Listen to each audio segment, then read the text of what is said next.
me! Somebody call an ambulance! Emily, I found you. Your name. Leave him, right now. Don't bring that man into our lives. She looked at her husband.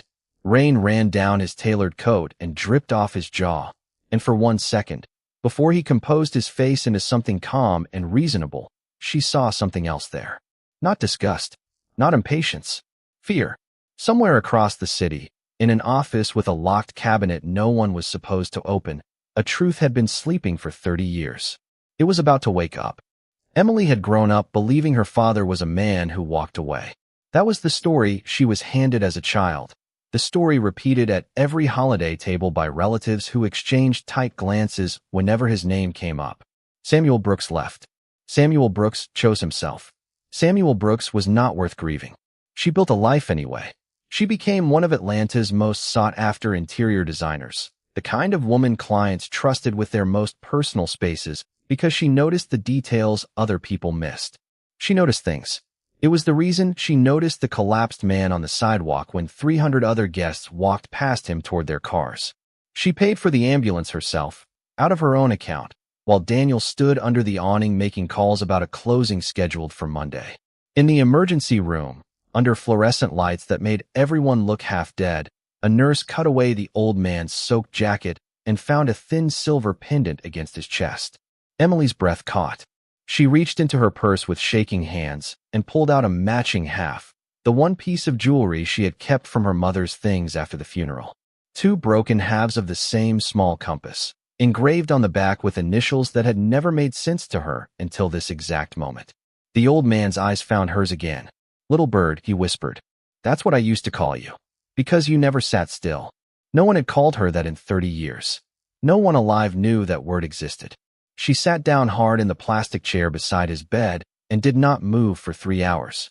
Daniel arrived at midnight, water still darkening the shoulders of his coat, and instead of taking her hand or asking if she was all right, he stood in the doorway of the hospital room and stared at Samuel Brooks like a man staring at a fire he had thought was extinguished years ago. "This is not your father," Daniel said. "People say things in fevers. People claim all kinds of things when they want a bed and a meal. He knew my mother's pendant, Daniel. He knew the nickname she gave me before she died. Anyone could learn that with enough digging. Why would a homeless man spend years digging into my childhood?" Daniel did not answer that question. He would not answer it for weeks. And the fact that he could not answer it, that he changed the subject and suggested they go home and let the hospital handle him, was the first thing that made Emily start watching her husband instead of simply loving him. She brought Samuel home 11 days later, once the fever broke and the doctors said his heart could not survive another week on the street. She set him up in the guest suite on the east side of the house, the one with the good morning light, and she told herself this was temporary, a kindness extended to a stranger who happened to share her blood. Daniel refused before she finished the sentence. "He's not staying under this roof. He's my father." "Then choose him," Daniel said, and something in his voice landed like a slammed door. "Choose him over me, over this house, over the life I've built for us. Go ahead. See how far that gets you." She chose Samuel. And Daniel, for the first time in 8 years of marriage, showed her exactly who he became when he did not get his way. He carried Samuel's battered suitcase to the front porch himself and set it down in the rain like it was garbage waiting for collection. Samuel picked it up without a word of complaint, without even lifting his eyes to meet Daniel's, and that silence, that instant surrender from a man who had clearly survived things Daniel could never imagine, broke something loose in Emily's chest. The days that followed were a slow campaign of cruelty dressed up as reasonableness.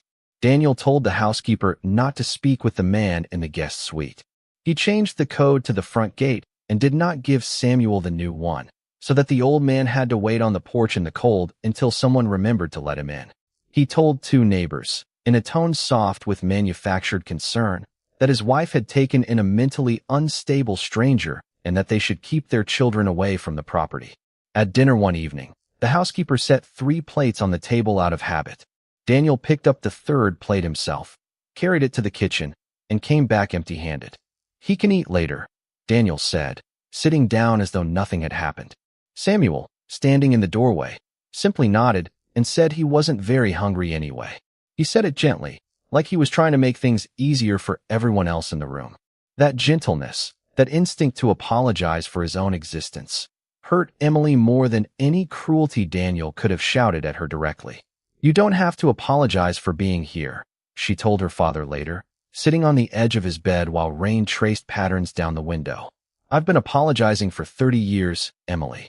It's hard to stop a habit like that." She wanted to ask what he meant. She wanted to ask what could make a respected structural engineer end up sleeping outside a church in the rain. But something in his face told her he wasn't ready, and she had learned, in her design work, that people reveal their real rooms only when they trust you enough to open the door themselves. One evening, Emily found her father standing alone in the hallway outside the guest suite, staring at the new gate code taped to the wall like a puzzle he couldn't solve. He had been locked out again. Rain dripped from his sleeves onto the polished floor, and he was trying, quietly, to wipe the water away with his hand before anyone noticed the mess. "You don't have to hide, Dad," she said, kneeling down to help him. "This is your home too now." "Your husband doesn't see it that way," Samuel said gently. "And I understand him more than you might think. A man protecting something he's afraid to lose will do things he wouldn't otherwise do." "What is he afraid of losing?" Samuel only shook his head and said it wasn't his place to guess. But Emily noticed the way his hands trembled slightly as he said it, the way his eyes drifted toward the study where Daniel kept his private files, and she filed that reaction away like a designer filing away a detail that would matter later, even if she couldn't yet say why. That same night, past 1 a.m, she woke to an empty side of the bed and the low murmur of Daniel's voice from down the hallway. She found him in his study, back turned to the door, phone pressed to his ear. She's starting to believe him, Daniel was saying, voice tight and low. "We need him gone before he remembers anything." Emily stood in the dark hallway with her hand pressed flat against the wall, her heart slamming against her ribs. "Gone. Before he remembers anything." Remembers what? She backed away before he could see her, and she did not sleep again that night. Samuel finally told her the truth on a Sunday afternoon. Sitting in the garden with a cup of tea he barely touched, his hands wrapped around the mug like it was the only warm thing he had held in years. 30 years ago, he explained, he was a structural engineer on one of the largest redevelopment projects in Atlanta's history. He found irregularities in the materials being used, corners cut in ways that would eventually put lives at risk. He reported it. He documented everything. He believed, foolishly, that doing the right thing would protect him.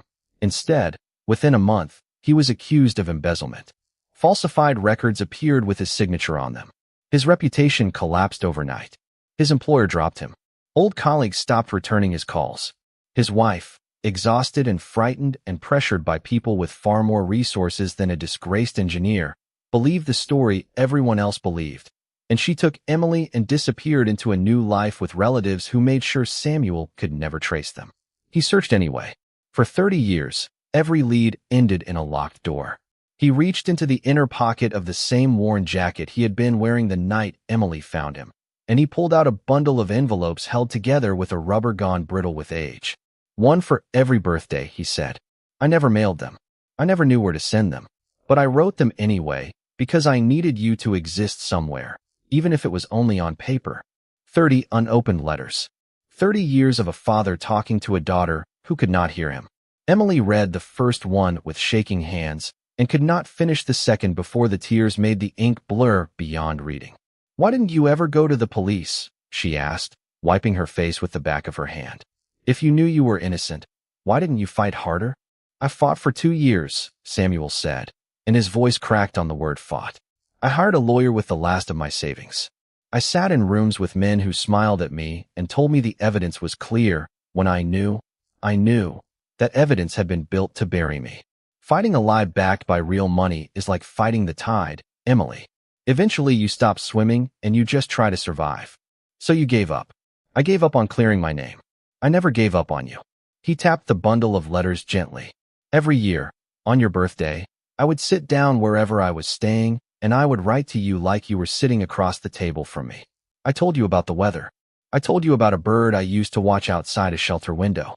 I told you I was sorry, every single year, for a thing that was never my fault to begin with."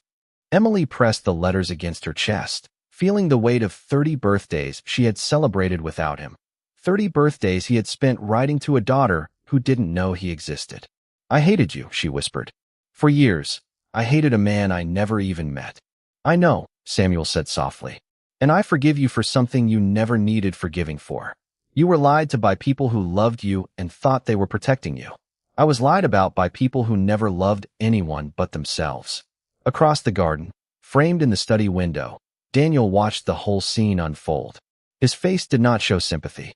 It showed something closer to dread, the expression of a man watching a door he had spent years bolting shut begin to creak open on its own. The strange incidents began within days. Samuel's heart medication, refilled just that morning, went missing from the guest bathroom. A dark sedan idled 2 blocks from Emily's studio and pulled away the moment she noticed it in her mirror. When she called the hospital to request Samuel's original intake records, the woman on the phone told her, with visible confusion, that the file appeared to have been deleted from the system entirely. Then came the break-in. Nothing valuable was taken. The safe in the guest suite sat untouched. The small amount of cash Emily had given Samuel remained folded exactly where he'd left it. The only thing missing was an old, water-stained notebook Samuel kept beneath his pillow, one he never let anyone else touch. When Emily asked him about it, his face went pale, and he changed the subject with the practiced ease of a man who had spent decades protecting information with his life. That night, she caught him standing over a small metal wastebasket in his room, striking a match, watching a single page curl and blacken before anyone could read what was written on it. "Dad?" she said, using the word for the first time, testing its weight in her mouth. "What was on that page?" "Insurance," he said quietly. "For a day I hoped would never come." He would not say more. And the mystery only deepened when, 2 mornings later, Emily discovered that someone had quietly closed the account she used to pay Samuel's outstanding medical bills, rerouting the funds without her authorization. Someone with access to her financial life wanted Samuel Brooks gone, and they were willing to move quickly to make it happen. Emily confronted Daniel directly that same evening, standing in the kitchen with her arms crossed while he poured himself a drink he didn't need. "His medical account is frozen," she said. "You're the only other person with access to it." "I closed it because it seemed like an unnecessary expense," Daniel said, not turning to look at her. "We can discuss the household budget like adults." "He has a heart condition, Daniel. This isn't about a budget. Everything is about a budget when it involves a stranger living in our house." "He's not a stranger. He's my father, and someone in this house wants him to disappear before he remembers something important. I heard you say those words myself."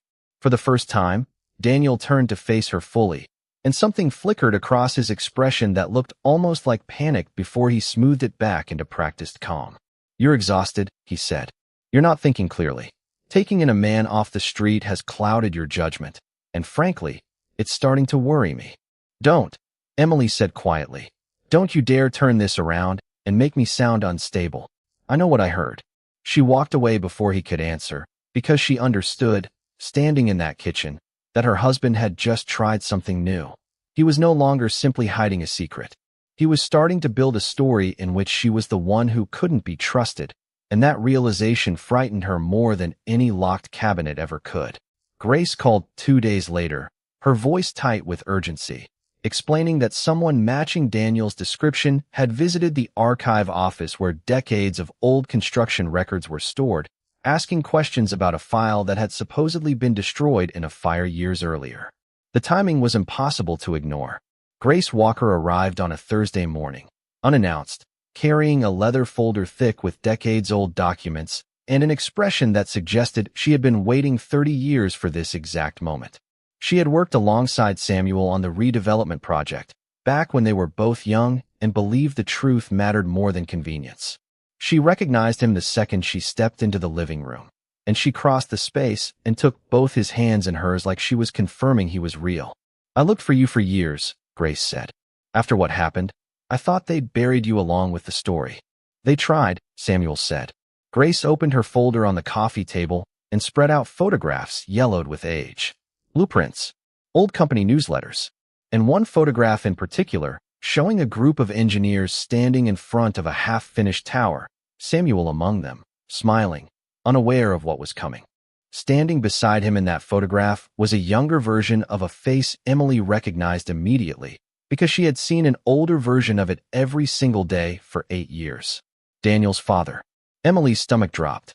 Daniel, who had wandered into the room expecting another ordinary morning, went completely still when he saw the photograph. His jaw tightened. Color drained from his face in a way that no amount of composure could hide. "I've never seen this man in my life," Daniel said, too quickly, his voice cracking at the edges. Grace studied him for a long moment, unbothered by his tone, the way a woman studies someone she has already decided is lying. "You look exactly like your father did," she said, right before he lied to save himself. The room went silent. Somewhere down the hall, a clock ticked louder than it had any business being.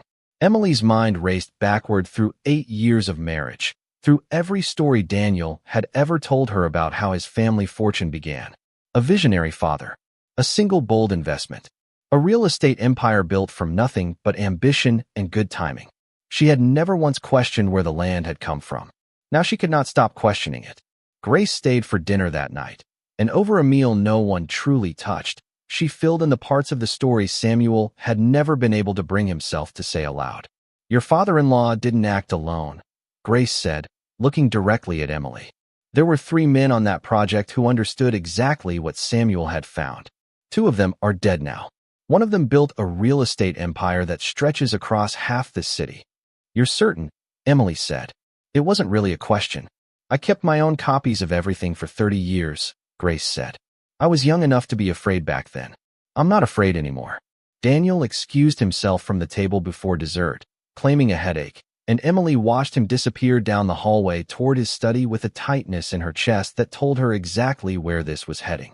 She thought of the phone call she'd overheard weeks earlier, the locked cabinet she had walked past 1,000 times, and she understood, with sudden clarity, that the answers she needed were sitting somewhere in that room, waiting for her to be brave enough to look. "He's going to try to move something tonight," Grace said quietly, once Daniel was out of earshot.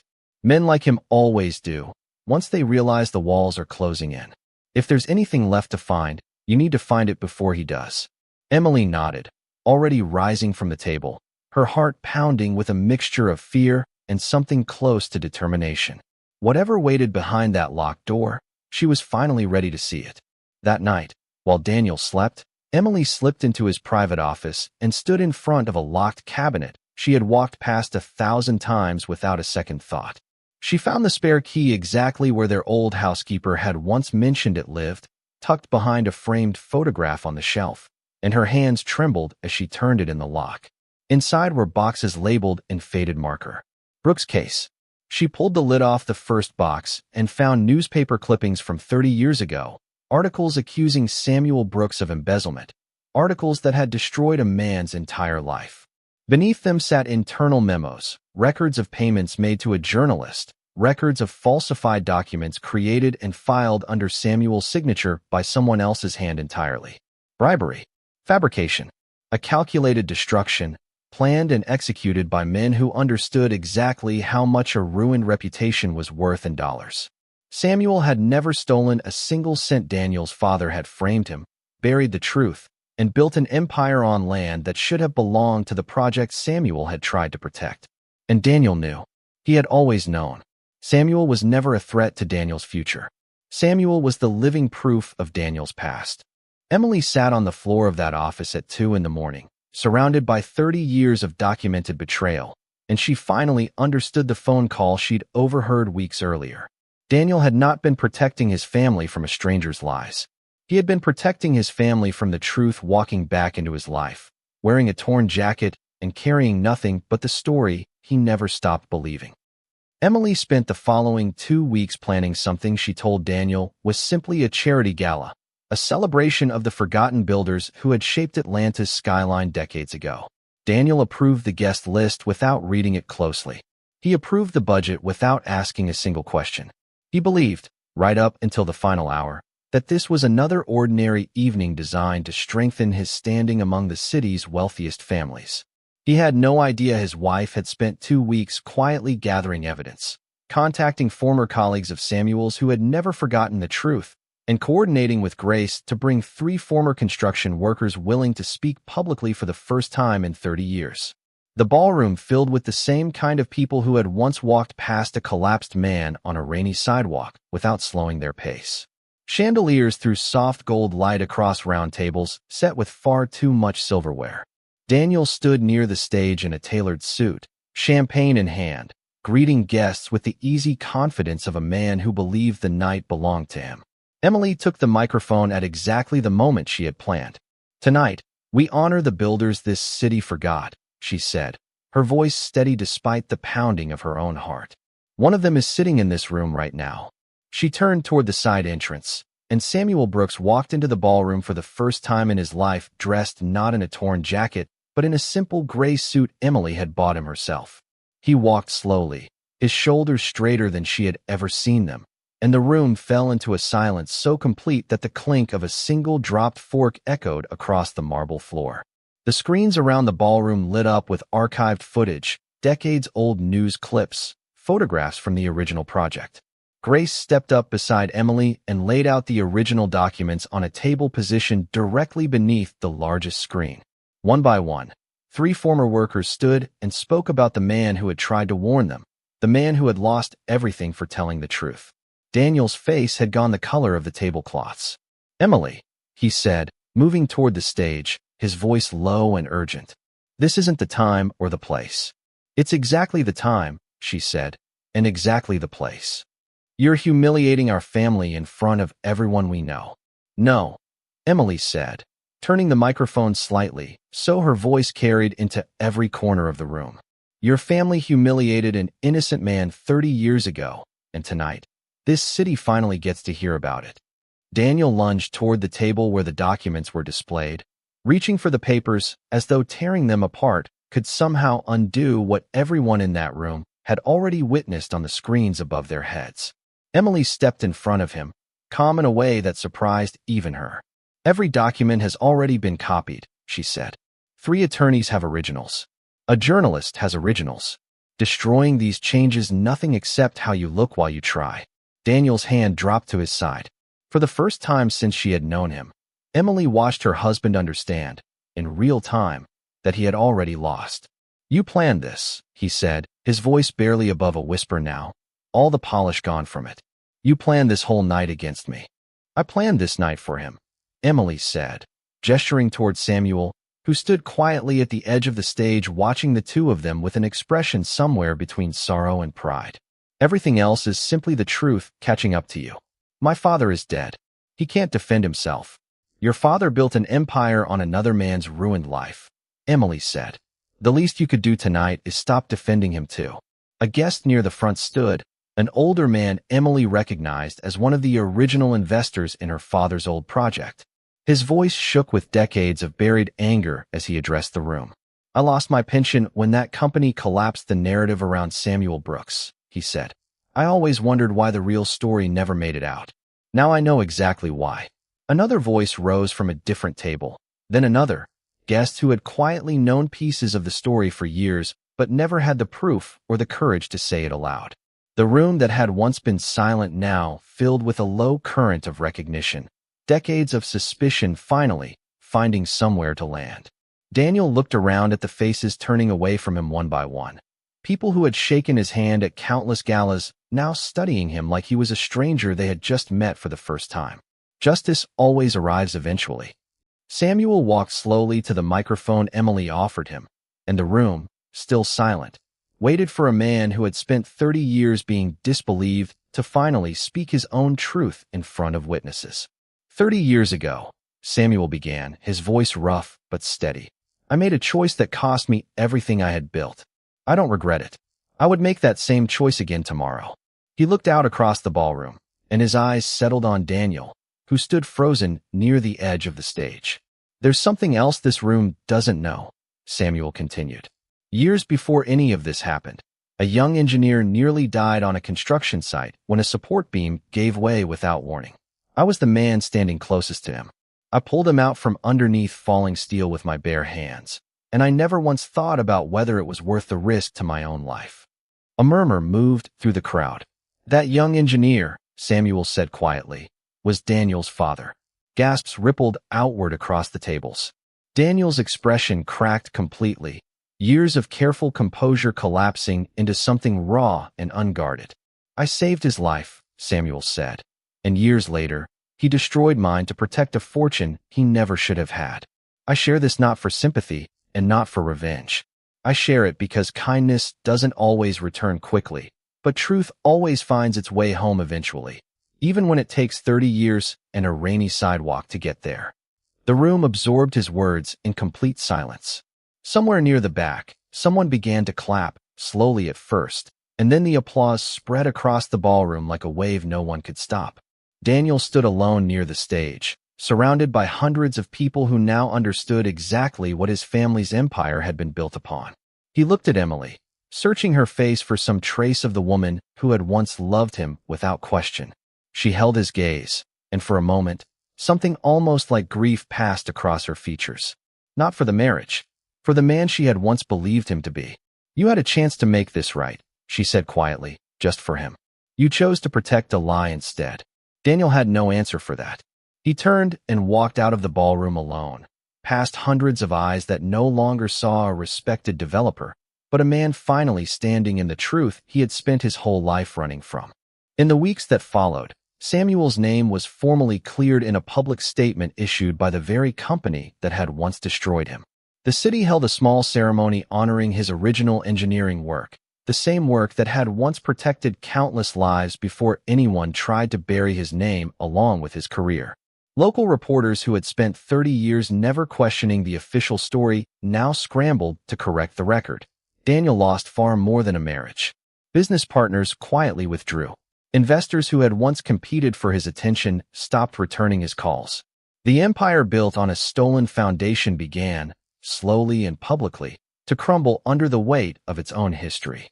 He tried, more than once, to reach Emily, leaving messages that moved between apology and justification, never quite settling on either.